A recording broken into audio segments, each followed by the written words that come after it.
안녕하십니까? 아침 저녁으로 시원한 바람도 불고 이제 폭염도 끝나가는 것 같습니다. 이 시간 우리 마음의 더위를 날려준 시원한 말씀을 허락해 주시기를 기도합니다. 17절 말씀을 읽고 시작하겠습니다. 17절 말씀을 같이 한번 읽어보겠습니다. 시작. 예수께서 이르시되 가이사의 것은 가이사에게, 하나님의 것은 하나님께 바치라 하시니 그들이 예수께 대하여 매우 놀랍게 여기더라. 얼마 전 실시간 검색어 중에서 쿠데타라는 단어가 우리의 눈길을 끌었습니다. 촛불집회 당시에 국군 기무사령부에서 계엄령을 검토한 것을 두고 일각에서 이것이 쿠데타나 다름없는 것이다라고 본 것입니다. 또 다른 한쪽에서는 사회 혼란에 대비한 단순한 검토 문건이라고 보는 시각도 있습니다. 어찌되었든 쿠데타는 있어서는 안 되는 일이라는 것이 공통된 인식인 것 같습니다. 쿠데타라는 단어는 프랑스어로 특정 세력이 무력으로 정권을 정복하고 또 비합법적인 수단으로 통치권을 장악하려고 하는 행위를 가리킵니다. 오늘 말씀에서 대제사장, 서기관, 장로들은 포도원의 주인에게 반역을 도모한 쿠데타를 일으키고 있는 이들처럼 묘사되고 있습니다. 예수님은 포도원 농부의 비유를 통해서 이들의 민낯을 드러내셨습니다. 오늘 말씀을 통해서 우리가 어떤 존재인가를 알고 또 하나님 앞에 우리의 삶의 자세를 새롭게 할 수 있기를 기도합니다. 예수님께서 성전에서 거니실 때 대제사장, 서기관, 장로들이 예수님께 나와왔습니다. 이들은 유대의 의결기구였던 산헤드린의 구성원들로 마가복음 15장에 보면 예수님을 십자가에 못 박게 한 핵심 인사들이었습니다. 그들의 보증이나 또 그들의 허락이 없이는 성전에서 장사도 할 수 없고 또 선생 노릇도 할 수가 없었습니다.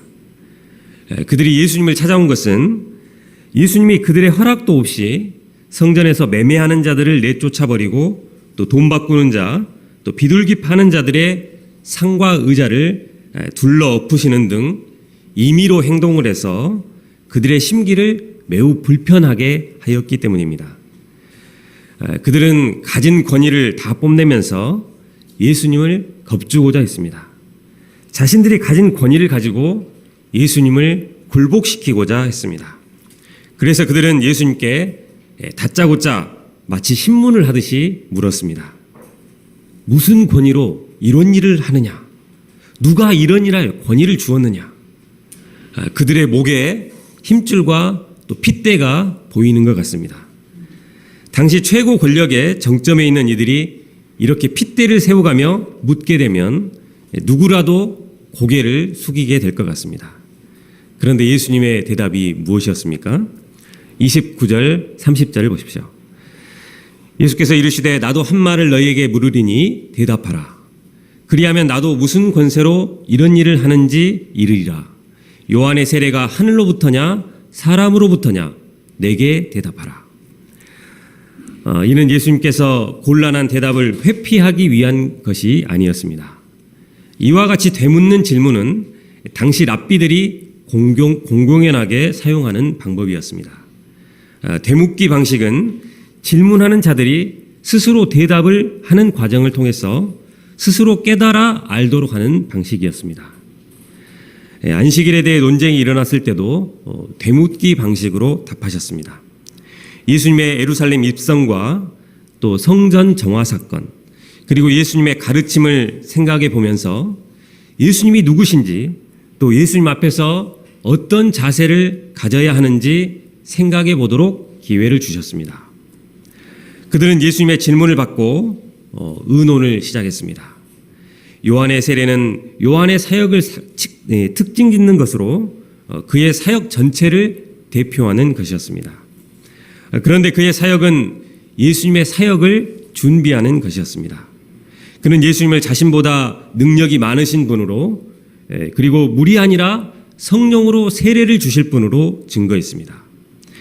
그들은 아마도 이미 요한의 세례가 하늘로부터 온 것이라는 것을 알고 있었을 것입니다. 그들은 종교적인 기득권을 결코 포기하고 싶지 않았습니다. 요한의 세례도 또 예수님의 사역도 모두 인정할 수가 없었습니다. 그들은 종교 지도자들로서 예수님의 물음에 정직하게 답변해야 했습니다. 그러나 그들은 유불리를 따지고 있었습니다. 그들이 내놓은 답변이 무엇입니까? 우리가 알지 못하노라. 비겁하게 대답을 회피하는 종교 지도자들에게 예수님은 나도 대답을 주지 않겠다고 선언하셨습니다. 그러나 바로 이어지는 포도원 농부의 비유를 통해서 사실상 그들의 질문에 답변을 주셨습니다. 12장 1절을 다 함께 읽어보겠습니다. 시작.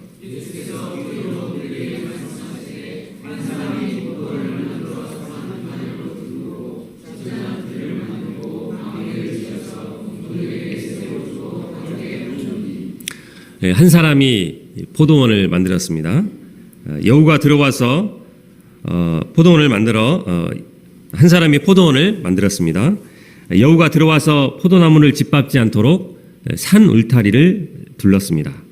또 포도주를 쉽게 제조할 수 있도록 즙자는 틀도 만들었습니다. 망대를 지어서 포도 서리하러 오는 도둑들을 감시할 수 있도록 했습니다. 주인은 주식회사 천국포도원을 창업하고 필요한 일체의 시설을 완벽하게 구비했습니다. 그리고 이 포도원에서 일할 농부들을 찾았습니다. 길거리에 나가보니 심각한 청년 실업 사태로 빈둥거리며 또 손가락만 빨고 있는 사람들이 부지기수였습니다. 일본 주인은 그들을 다 농부로 고용해서 포도원에서 일할 기회를 제공해 주었습니다. 농부들은 생계를 꾸려갈 일자리를 구하게 된 것에 놀라고 또 완벽하게 구비된 포도원을 보고 또 한 번 놀랐습니다. 포도원 주인에게 감사의 글, 카톡 이모티콘이 쏟아졌습니다. 그런데 주인은 행여나 농부들이 주인의 눈치를 볼까봐 세를 주고 먼 타국으로 장기 출장을 떠났습니다. 이렇게 좋은 포도원을 또 이렇게 저렴한 세로 맡겨주시다니, 또 타국에 가심으로 간섭도 하지 않으시다니, 농부들은 새벽부터 저녁까지 열심히 포도원을 가꾸었습니다. 당시 새 포도원의 경우 정상적인 결실이 이루어지기까지 4년 정도 소장료를 면제해주는 기간이 있었다고 합니다. 2절에 때가 이르매란 그 면제 시기가 지났다는 것을 말하고 있습니다. 이제 포도원 주인은 농부들에게 포도원 소출 얼마를 소장료로 받고자 했습니다. 이 소출 얼마가 의미하는 바가 무엇일까요? 소출 얼마는 포도원 주인과 농부들 간의 관계를 나타내는 표지입니다. 농부들이 소출 얼마를 바치는 것은 포도원이 자기 것이 아니라 주인의 것임을 인정한다는 뜻입니다. 주인은 이를 통해서 농부들과의 관계의 끈을 계속 이어가고자 했습니다. 주인은 농부들이 기꺼이 즐거운 마음으로 소출 얼마를 바칠 것을 기대했습니다. 그런데 농부들은 주인의 마음과는 사뭇 달랐습니다. 농부들은 그동안 포도원에 마음을 다 쏟아 부었습니다. 몸뿐만 아니라 영혼까지 바쳤습니다. 사실 포도원을 관리하고 또 소출을 내기까지 엄청 힘들었을 것입니다. 더군다나 올해는 최악의 폭염 속에서 농작물을 관리하느라고 땀이 비오듯 하며 탈진하는 날이 많았을 것입니다. 이렇게 힘겹게 고생했지만 어느새 포도원은 열매들이 주렁주렁 맺혔습니다. 그런데 포도원 주인은 어떻게 이렇게 기가 막히게 알았는지 수확의 시기가 오자마자 그 종을 보내온 것입니다. 내가 병원에 누워서 링거를 맞고 있을 때도 신방 한번 안 오더니 이제 막 결실을 맺으니 소출 얼마를 떡 하고 받으려 온 것입니다. 농부는 심사가 뒤틀렸습니다. 시간이 많이 지나서 어느새 주인의 얼굴도 가물가물했고 또 그 종도 신종 사기범이 아닌가 의심스러웠습니다. 피땀 흘린 소출을 단지 땅 주인이라고 아무것도 안 한 주인에게 주어야 한다니 분통이 터졌습니다. 주인을 향한 분노로 종을 심히 때리고 거저 보냈습니다. 농부는 화를 못 참고 분노한 나머지 종을 심히 때리고 거저 보낸 것으로 조금은 걱정이 되었습니다.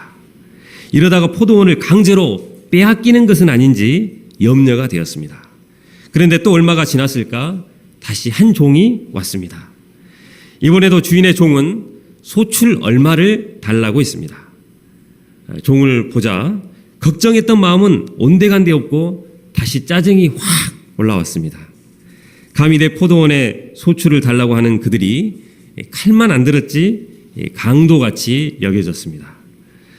그래서 이번에는 머리를 때리고 능욕을 했습니다. 주인의 종이라고 하는 자들은 꾸준히 나타났습니다.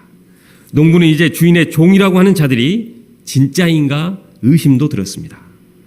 진짜 주인이라면 나를 가만히 안 두었을 터인데 내가 이렇게 멀쩡한 것을 보면 주인이 죽은 것은 아닌가 하는 생각도 들었습니다. 농부는 이제 포도원을 자기 것으로 만들기 위해서 만발의 준비를 했습니다. 잘 알고 지내는 법무사는 그에게 20년간 점유하게 되면 점유에 의한 취득이 인정된다고 기뜸을 해주었습니다. 자칭 주인의 종들이라고 하는 자들을 보면 이제 꼴도 보기가 싫었습니다. 주인이 있다는 사실이 더 이상 알려지지 않기 위해서 종들을 죽이는 데까지 이르렀습니다. 그런데 어느 날 종이 아닌 주인의 아들이 나타났다는 소문을 들었습니다. 농부들은 주인의 아들이 땅 문서를 가져와서 그들을 고발하고 또 내쫓는 것이 두려웠습니다. 그런데 주인의 아들은 그들의 예상과는 달리 땅 문서도 없었고 어떤 점에서는 그동안 왔었던 종들과 별반 다를 바가 없었습니다. 다행스럽게도 다른 농부들도 유산이 상속자에게 돌아가지 못하도록 해치우자는 의견이었습니다. 그래서 상속자를 죽이고 포도원 밖에 내던져버렸습니다. 이상이 농부들의 관점에서 본 포도원 사건의 전말입니다. 예수님은 포도원 농부의 비유를 통해서 당시 종교 지도자들의 탐욕과 교만의 문제를 적나라하게 드러내셨습니다. 소출이라는 단어는 본래 열매나 실과를 의미하는데 하나님 나라의 백성들이 마땅히 맺어야 할 열매들을 가리키고 있습니다. 여기 소출은 물질적인 것이 아니라 회개의 열매, 또 신앙과 감사의 열매, 순종과 자비의 열매, 제사장 나라 거룩한 백성다운 모습을 말하고 있습니다.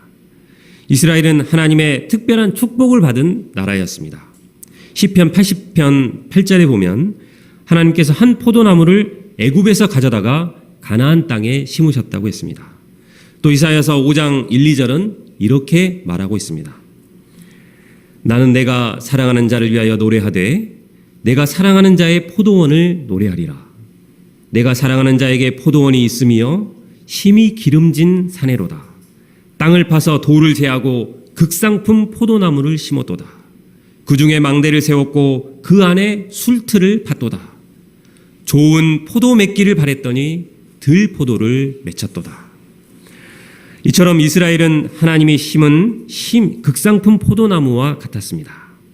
하나님은 이 최고의 포도원을 종교 지도자들에게 맡겨서 가꾸게 하셨습니다. 이는 그들에게 크나큰 특권이었습니다.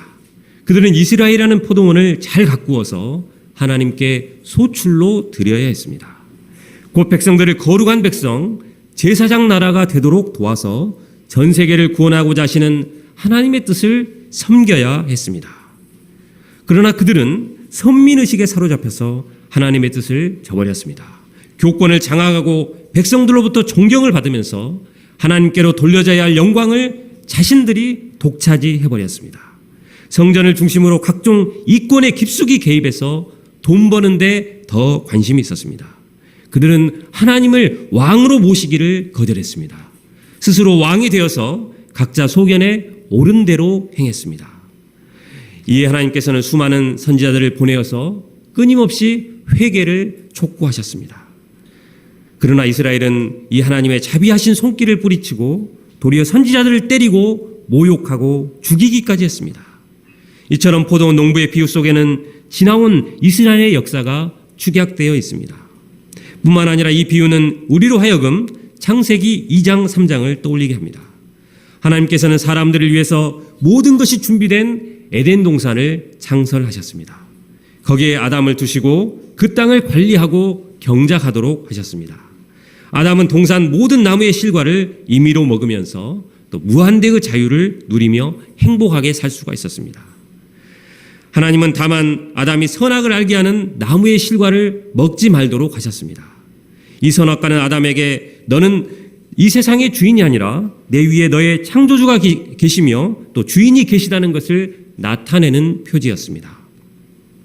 그러나 아담은 어느새 감사를 잊어버리고 불평이 생겼습니다. 그 나무를 보자 꼭 따먹고 싶은 욕심이 생겼습니다. 마침내 자기가 하나님과 같이 되겠다며 반역을 저질렀습니다. 그 이후로 모든 사람의 마음속에는 어떻게 해서든 하나님을 밀어내고 내가 이 세상의 주인이 되고자 하는 성향이 깊숙이 자리 잡게 되었습니다. 사람들은 생명과 물질, 시간을 비롯해서 모든 것을 다 하나님으로부터 받았지만 하나님께 감사하지도 않고 하나님을 영화롭게도 하지 않습니다. 당신 머리 위에 당신의 참된 주인이 계시다고 말해지면 온몸으로 거부를 합니다. 그 진실을 일깨워주는 사람을 도리어 미워합니다. 그런 점에서 모든 인류는 포도원 비유에 배은 망덕한 농부들이고 또 하나님께 반기를 들고 쿠데타를 시도했던 아담의 후예들이라고 할 수 있습니다. 그러면 포도원 주인은 이 사태를 어떻게 해결하려고 했습니까? 6절을 보십시오. 이제 한 사람이 남았으니 곧 그가 사랑하는 아들이라. 채우러 이를 보내며 이르되 내 아들은 존대하리라 하였더니 주인은 보낼 수 있던 모든 종들을 다 보냈습니다. 이제는 딱 한 사람만 남았다고 했습니다. 그가 누구입니까? 바로 주인이 사랑하는 아들입니다. 포도원 주인은 마지막으로 아들을 보내려고 합니다. 지금까지는 종들이 갔기 때문에 농부들이 무시할 수도 있었지만 그래도 아들만큼은 존대하리라는 기대가 있었습니다. 이 장면에서 우리는 이런 생각이 떠오르지 않을 수 없습니다. 이 주인은 혹시 바보가 아닐까? 아니면 현실을 제대로 보지 못하고 눈이 먼 것이 아닐까? 농부들을 다 쓸어버렸어도 몇 번을 했을 상황에서 이 몹쓸 인간들에게 사랑하는 아들을 보내다니요. 이게 말이나 되는 일입니까? 우리는 여기서 주인이 원했던 것이 소장료가 아니었다는 것을 확실하게 알 수 있습니다. 소장료가 목적이었다면 굳이 이렇게 할 필요가 없었습니다. 그렇다면 주인이 정말 원했던 것은 무엇이었습니까? 주인이 바란 것은 농부들과의 관계성을 회복하는 것이었습니다. 그들이 아들을 존대하기만 한다면 주인은 지금까지 저지른 모든 반역과 악행을 기꺼이 용서하고 또 농부들과 새롭게 다시 출발할 용의가 있었습니다. 농부들과는 달리 주인은 농부들 한 사람 한 사람을 아끼고 사랑하고 있었습니다. 바보여서가 아니라 그들을 사랑하기 때문에 이런 선택을 할 수밖에 없었습니다. 사랑의 눈먼 포도원 주인은 마침내 아들을 보내었습니다. 이 비유에서 그가 사랑한 아들은 바로 예수님 자신을 가리킵니다. 이 말은 당신이 무슨 권위로 성전에서 매매하는 자들을 내어 쫓았느냐는 종교 지도자들의 질문에 대한 예수님의 답변이기도 합니다. 하나님께서는 반역한 세상을 얼마든지 다 쓸어 엎으실 수가 있었습니다. 은혜를 원수로 갚는 죄인들을 당장 심판하실 수밖에 없으셨습니다. 하지만 사랑의 하나님은 오래 참으셨습니다. 끝까지 인생들을 포기하지 않으셨습니다. 요한복음 3장 16절은 이렇게 말하고 있습니다. 하나님이 세상을 이처럼 사랑하사 독생자를 주셨으니 이는 그를 믿는 자마다 멸망하지 않고 영생을 얻게 하려 하심이니라. 마침내 외아들을 이 죄 많은 세상에 보내셔서 그를 믿음으로 멸망하지 않고 영생을 얻는 길을 주시고자 하셨습니다. 하지만 세상은 예수님을 존대하지 않았을 뿐만 아니라 싫어하고 미워했습니다. 내가 주인이 되는 것을 가로막는 방해물 정도로 여겼습니다. 마침내 십자가에 못 박아 죽이고 성문 밖으로 버렸습니다. 하나님의 사랑을 하나님의 인간을 향한 사랑은 눈먼 사랑이라고 할 수 있습니다. 그러나 하나님은 이 농부들의 쿠데타에 대해서 오래 참으시기는 하지만 끝까지 참고 있으시지만은 않습니다. 9절을 보십시오. 포도원 주인이 어떻게 하겠느냐? 와서 그 농부들을 진멸하고 포도원을 다른 사람들에게 주리라. 한없이 참고 인내하던 인자한 주인도 농부들이 아들을 죽였을 때 더 이상 참을 수가 없었습니다. 그 농부들을 진멸하고 포도원을 다른 사람들에게 주었습니다.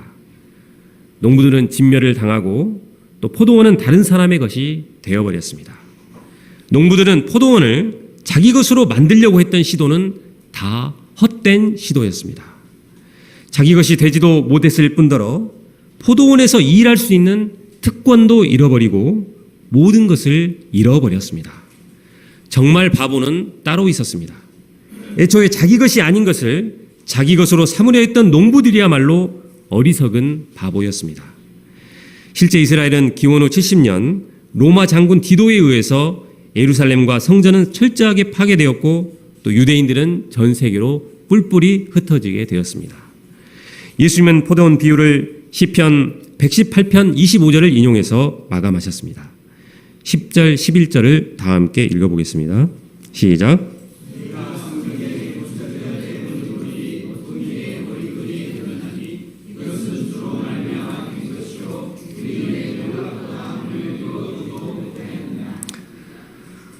이스라엘 종교 지도자들은 예수님을 쓸모없는 돌처럼 버렸습니다. 십자가에 못 박아 죽였습니다. 그런데 하나님은 이 예수님을 모퉁이의 머릿돌이 되게 하셨습니다. 모퉁이의 머릿돌은 건축할 때 가장 중요한 기준석을 말합니다. 이 머릿돌을 기준으로 해서 집이 지어집니다. 이는 예수님이 교회의 머릿돌이 되심을 말해주고 있습니다. 베드로는 이 사실을 이렇게 말했습니다. 사람에게는 버림바가 되었으나 하나님께는 택하심을 입은 보배로운 산돌이신 예수님께 나아가 너희도 산돌같이 신령한 집으로 세워지고.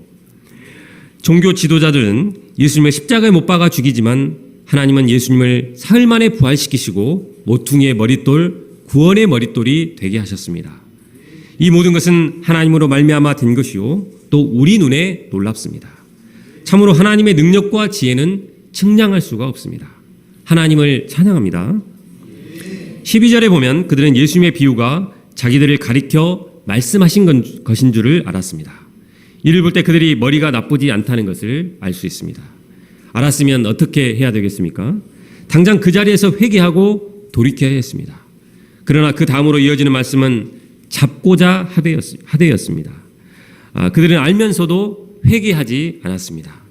마치 불길 속으로 뛰어드는 불나방처럼 교만과 또 탐욕에 이끌려서 파멸로 향하는 길에서 돌이킬 수가 없었습니다.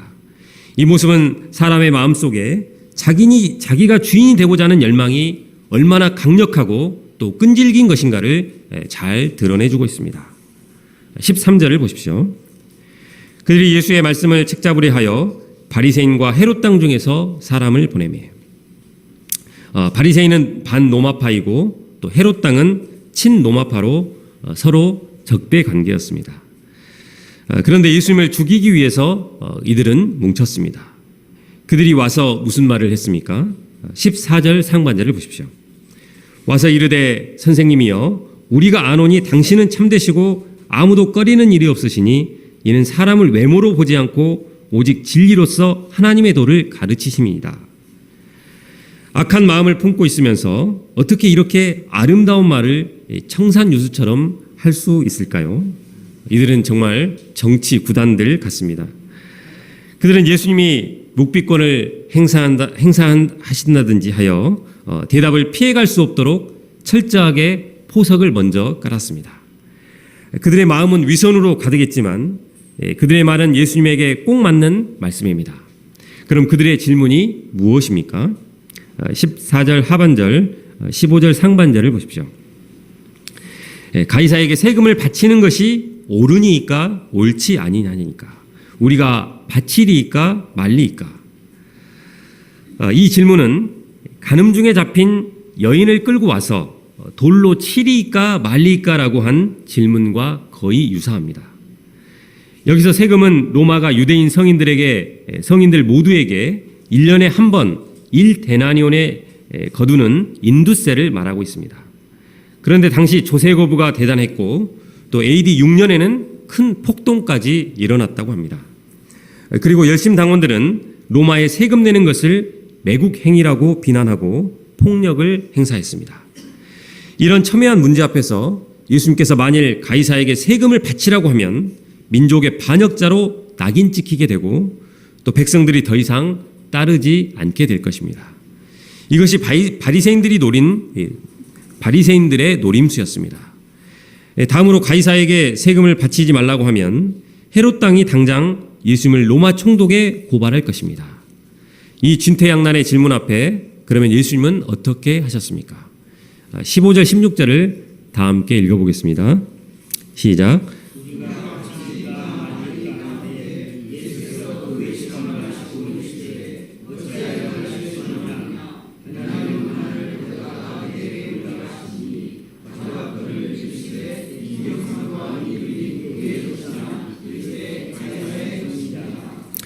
예수님은 그들이 자신을 죽이고자 시험한다는 것을 훤히 다 아시고 먼저 책망하셨습니다. 그리고 데나리온 하나를 가져다가 보이라고 하셨습니다. 그들이 가져오자 이 형상과 이 글이 누구의 것이냐고 물으셨습니다. 당시 로마의 세금으로 내는 데나리온 은전에는 황제의 초상이 그려졌고 티베리우스 가이사, 거룩한 아구스도의 아들 대제사장이라는 글씨가 적혀 있었습니다. 당시 백성들은 드라크마를 사용했지만 로마는 인두세를 반드시 황제의 초상이 그려져 있는 데나리온으로만 내도록 함으로써 제국 내의 모든 백성들이 은연중에 가이사를 신처럼 받들도록 하였습니다. 예수님이 이 형상과 이 글이 누구의 것이냐고 물었을 때 그들은 가이사의 것이라고 대답했습니다. 이때 예수님께서 말씀하셨습니다. 17절을 다 함께 읽어보겠습니다. 시작.